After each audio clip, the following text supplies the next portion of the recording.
నమస్తే and welcome to hit TV. Bheemili నియోజకవర్గానికి చేసిన అభివృద్ధే తన తండ్రిని అత్యధిక మెజార్టీతో గెలిపిస్తారని టీడీపీ అభ్యర్థి గంటా శ్రీనివాసరావు కుమారుడు రవితేజ ఆశాభావం వ్యక్తం చేశారు. విశాఖ జిల్లా భీమునిపట్నం జోన్ పరిధి బాలాజీనగర్ బంగ్లామెట్టలో తన తండ్రి గంటా తరపున ఎన్నికల ప్రచారం ఫుల్ జోష్ తో నిర్వహించారు.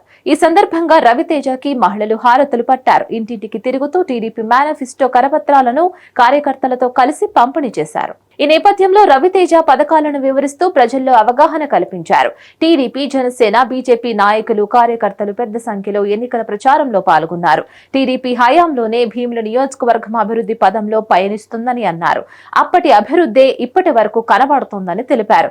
వైసీపీ 5 ఏళ్ల పాలనలో శిలాఫలకాలు తప్ప ప్రారంభోత్సవాలు లేవని అన్నారు.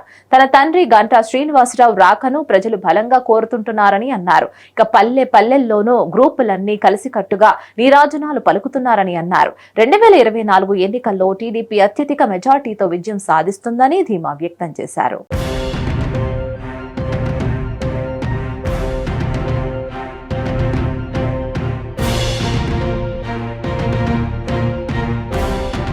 మరిన్ని అప్డేట్స్ కోసం stay tune to hit TV.